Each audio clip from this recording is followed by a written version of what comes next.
Hindi cinema के पहले showman Raj Kapoor के बाद अगर किसी को शोमैन का खिताब मिला तो वो हैं मशहूर फिल्म मेकर सुभाष घई। सुभाष घई को हिंदी सिनेमा का दूसरा शोमैन कहा गया। सुभाष घई ने अपनी फिल्मी सफलता का स्वाद फिल्म कालीचरण की कामयाबी से चखा और इसके बाद वो फिल्मों की कामयाबी के सौदागर बन गए। सुभाष घई पिछले 5 दशकों से हिंदी सिनेमा में अपने योगदान के लिए जाने जाते हैं। 24 जनवरी 1945 को जन्मे सुभाष घई आज अपना जन्मदिन मना रहे हैं। कल रात इस मौके पर एक बर्थडे पार्टी का आयोजन किया गया, जिसमें सुभाष घई को बर्थडे विश करने कई बड़े सितारे पहुंचे। इनमें सलमान खान, अभिषेक बच्चन, ऐश्वर्या राय बच्चन जैसे कई दूसरे सितारे शामिल थे। वैसे अगर बात करें सुभाष घई की, तो सुभाष घई के साथ काम करने का सपना तो हर कलाकार देखता था, लेकिन वो अपनी कड़ी शर्तों के साथ एक्टरों को फिल्म में साइन करने के लिए जाने जाते हैं। कहा जाता है सुभाष घई के कॉन्ट्रैक्ट में इन शर्तों का विस्तार से उल्लेख होता था। मसलन फिल्म की शूटिंग और रिलीज तक एक्टर व एक्ट्रेस शादी नहीं कर सकते। दूसरा, वो किसी दूसरे फिल्म को भी साइन नहीं कर सकते।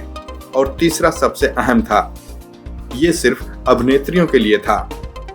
इस कॉन्ट्रैक्ट में इस बात का जिक्र होता था कि फिल्म की शूटिंग के समय वो प्रेग्नेंट नहीं हो सकती। इस प्रेगनेंसी क्लॉज के लिए सुभाष घई की तब काफी आलोचना हुई थी। प्रेगनेंसी क्लॉज को खलनायक की शूटिंग के समय माधुरी दीक्षित ने भी साइन किया था।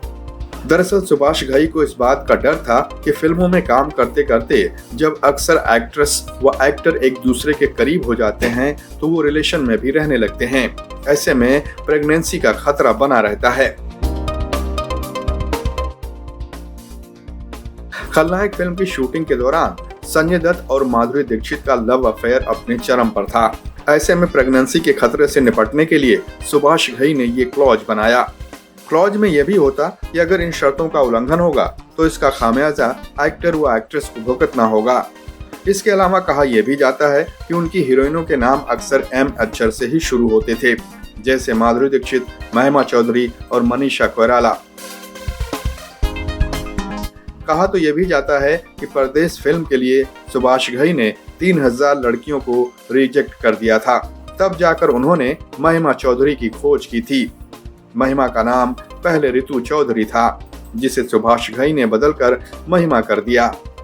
परदेश जब रिलीज हुई तो बेहद ही कामयाब रही। सुभाष घई आज फिल्मों में उतना एक्टिव तो नहीं है, लेकिन उनका एक्टिंग स्कूल विश्व के टॉप एक्टिंग स्कूलों में से एक है, जहां फिल्म मेकिंग की हर विधा सिखाई जाती है। हिंदी सिनेमा के ऐसे ही किस्सों को जानने के लिए हमारे चैनल को सब्सक्राइब करिए।